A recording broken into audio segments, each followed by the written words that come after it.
Alrighty, so welcome to JDC West 2022 Accounting Case Presentation sponsored by CPA.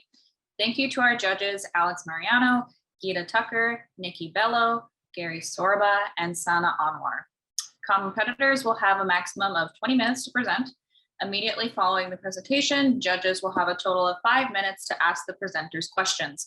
Competitors, you'll see Zoom chat notifications at various intervals to indicate the remaining time. Any speaker who continues to speak after the maximum time limit will be stopped. No questions or comments will be permitted from the audience. All judges are asked to have their microphones muted during the presentation. The audience is banned from any material or naming convention that bears the name or symbol of the competing university. And we ask that the audience leave the Zoom call immediately following the presentation. Judges, please stay on this call until I advise you to move on to the next call. And with that being said, competitors, you may now begin your presentation.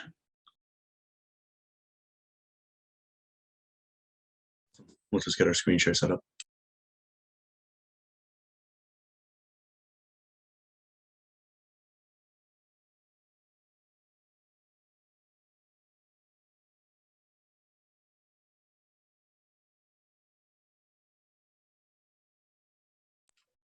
Good morning, Ms. DuPont. Jonah, Melissa, and I are here today from JKM Consulting, and we are excited to share ideas about how you can best grow Three Kings in ways that are inclusive, innovative, and purposeful. We understand that while you've successfully balanced the role of a mother and entrepreneur, you now have more time to commit to growing your business to take it to the next level, and we want you to follow the best plan of action to do so. To start, there are a couple of key concerns we identified in our executive summary. We understand your concerns with cash flow, a common and relevant concern for marketing agencies, as well as your concerns with various ethical issues. To begin, we will recommend that you pursue collaborative pitch efforts with Union Creative Advertising, or UCA, make use of financial tools like retainers to help stabilize cash flow, and avoid applying for the Canadian Emergency Wage Subsidy Program, as well as taking a step back from providing any input in the Bell request for proposal. These recommendations will allow you to increase your growth potential through a greater variety of services, increasing your market share, as well as regulating cash flows. This will allow you to increase your staff and maintain high ethical standards while also eliminating risk from ethical concerns. Now, I will pass it on to Melissa to discuss our company analysis. So what are some of the key strengths of our company and how can we leverage them? So first, through your years of work, you have built a strong network and a reputation within the industry. And now it's an opportunity for you to build partnerships with them and truly have the opportunity to penetrate the market. Next, you have expertise in what you do and a high reputation for it. So you will truly have the ability to become the top performer in the industry. Next, you have a digital focus. So what does that mean? It means that you're aligned with the current market trend that is in the industry. So you will be able to capitalize on the growing market. Next, let's take a look at the stakeholder. So whose interests should we take into account while moving forward? So we have ourselves, Three Kings, and we have our bank, our marketing agencies, our target audience, and the community. So for our bank, they are our creditors. So they care about whether or not we have enough cash in hand to pay them back. And they also care about whether or not we're performing well financially. The marketing agencies are essentially our clients. What they care about the most is the product, is the quality of our services, and as well as how well we collaborate together. For the target audiences, they are the end users of our ads, and what they care about essentially is whether or not our ads are good quality, are appealing to them. And next, we have the community, who we should definitely be a responsible corporate towards the community. Next, let's take a look at the market analysis of the advertising industry in Canada. So the market size right now is 13.5 billion. Next, we also have an increased focus of trust, tying back to the digital trend. So we can see in the graph here that throughout 2020 to 2024, the digital ad spending in Canada is expected to grow steadily. Next, let's look at the accounting analysis.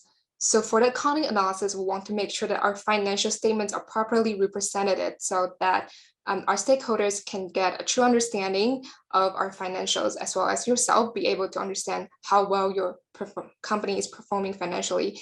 And you have come to us about the 8-week campaign that you're currently running in your company, and you're not sure about how to recognize the revenue of the campaign. So for the campaign, it is an 8-week ongoing campaign, and 3 weeks of the 8 weeks have passed for the prior year end. And out of the charges to the customers, which 10,000 of which is our service fee, and 80,000 of which is the ads cost that were collected on behalf of our client. So the client's payable in total of the 90,000, 60,000 has been paid by our client before the year end, and 30,000 is still outstanding.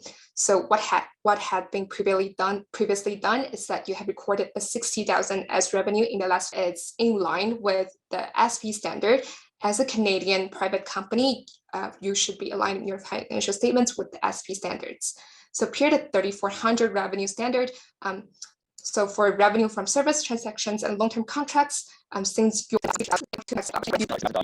not producing enough profit to justify this purchase, as well as you do not have a large enough team to warrant this purchase. The next option we would like to discuss is the work from home option. You're currently doing this, and one of your key concerns is the ability to get big clients through working from home. We agree that we would like to argue that this risk is mitigated by your combining with UCA to get big clients without searching for them. UCA will give you clients. All you have to do is do the pitches with them, and therefore you do not have to do much client search. It is financially viable, will grow your business, and will solidify your presence back in the industry with this combination with UCA. The next alternative we would like to discuss is the CirCorp contract. As previously mentioned, it is not financially viable without a line of credit increase. Additionally, it only has an added benefit, growing your bottom line at the end of the year of $60,000 in our most conservative estimates. And additionally, your reputation is on the line should you take on this contract with the unpredictable CEO.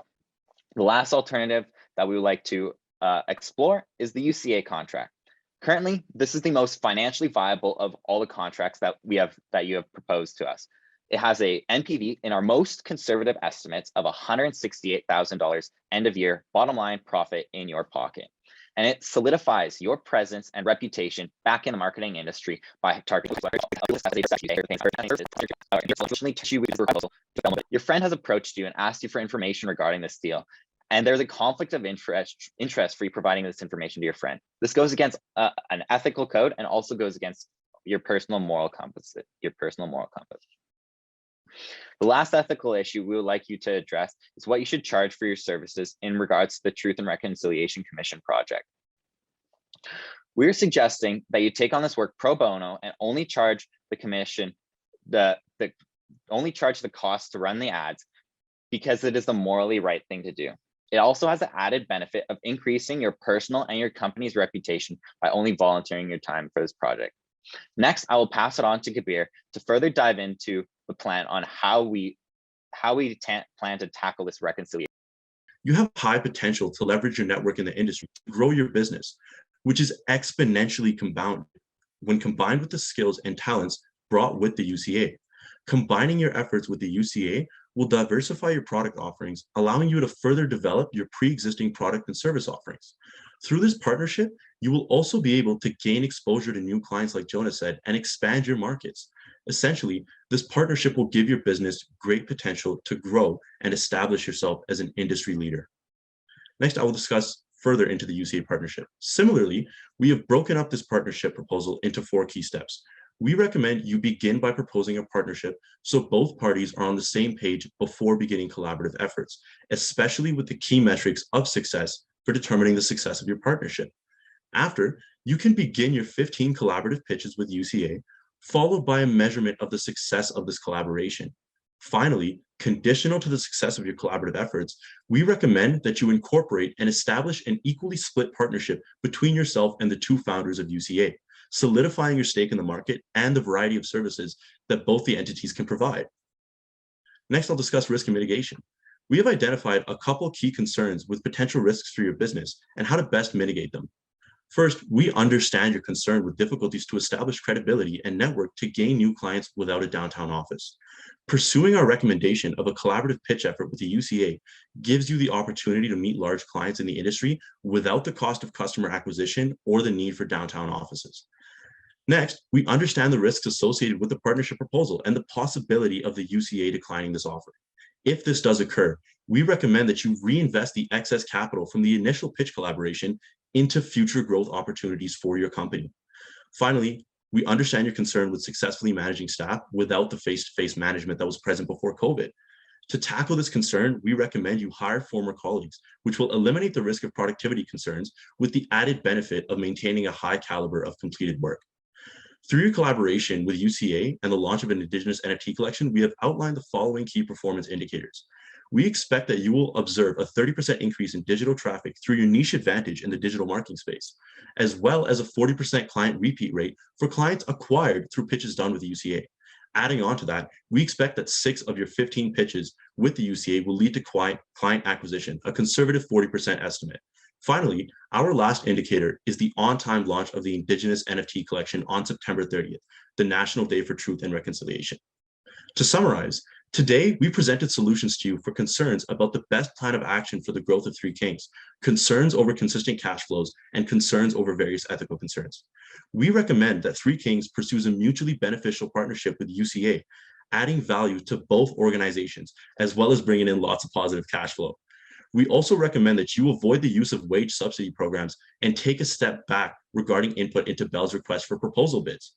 Our recommendations today will help increase Three Kings' growth potential, regulate and stabilize cash flows while maintaining a high ethical standing. Thank you very much for your time. Okay, thank you for the presentation. Moving on to the Q&A period. Judges, please raise your virtual hand to ask your questions. First, we'll start off with Sana. Thank you so much for your presentation. My question is, when you were showing like the quantitative analysis for CerCorp and UCA, you said that those were your most conservative estimates. My question is, did you perform a sensitivity analysis? And if so, what were some of the variables in that analysis? Yeah, for sure. I'll answer that. We actually have it in an appendix. It's our last appendix. So the major variable for us is the salaries that you'll have to pay to take on this extra work. I believe it's appendix 1. So we have given a range of salaries from the low end that you have provided to us to a high end salaries that you have provided to us, as well as an additional sensitivity analysis for the contractors. This will, and then on the right here, we have your annual profit for the contract. We believe that there is also inherent risk in having an unpredictable CEO in the eyes of the media. And therefore, all the annual profit is discounted beyond what the annual profit on paper is.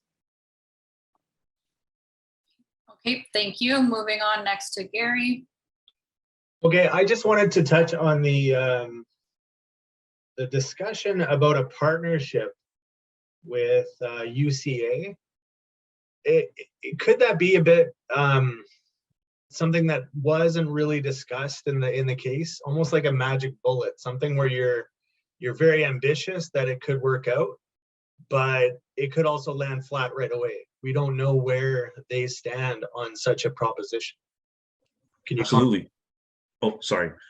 Yeah, for sure. That's a completely valid concern. So what we took into account when considering this decision, you're absolutely right, it wasn't something which was presented in the case itself, is the fact that UCA is approaching us for our help in media planning and buying.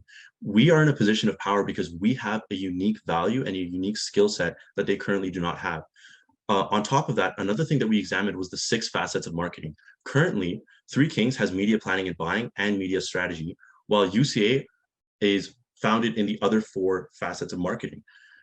Fortunately, with a partnership of 3 people, we can split the 6 disciplines 2, 2, and 2, establishing an equally staked partnership.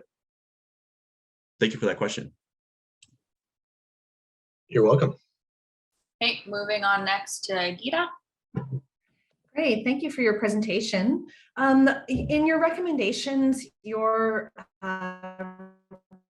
recommending recommending to not go forward with the SIR Corporation work, what could be some of the implications of turning down work? I can answer that question. Thank you so much for asking that. I think that the reason why we are turning down this work is because that it does not provide the same value of getting the industry exposure as the other offer, as well as because of the fact that it's not very financially viable for us to move forward with the offer. And I think turning that down can imply that we are more interested in focusing on developing high-end clients rather than expanding our service offerings for the moment. Thank you so much. Thank you, Melissa and Gita. Moving on next to our judge, Alex.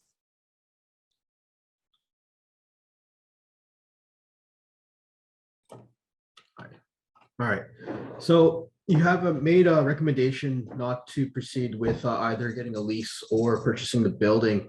Now, given the current situation with the pandemic, obviously it might not be the best interest. However, what do you think the opportunity cost with respect to not getting an office space right now, as opposed to later on in the future? What impact will it have on the business itself? For sure. Thank you very much for your question. The major risk right now is we do not know how levered your position your position as a company is. We have analyzed that your line of credit is at its maximum, and therefore we do not believe that you can take on more debt for this option. And because of that, we are unsure whether it would be financially viable for you to go into debt and pay yes, interest rates are low. However, this year, the US economy is expecting 3 interest rate hikes and the Canadian economy is expecting 2 interest rate hikes. This will directly change your mortgage for a long term for the purchase option. And the lease, yes, leases are very low, but because there's no one downtown. So if no one's downtown, Sorry, thank you. The Q&A period is now over. Thank you, delegates, for your presentation. You're now free to go. As for the judges, just hang back a sec before we move on. Thank you, everyone. Thank you very much for your time today, judges. Thank you very much for your time. Have a good day. Thank you so much. Have a wonderful day. Thank you. All right, so delegates are gone. That was end of the 5th presentation, so we're halfway there throughout the day. We are now moving into another break, and the next presentation won't start till 12:10, and we have been advised to move to the virtual judges lounge until we get approval to move into the next room and before the next session starts. I'll see you guys over there.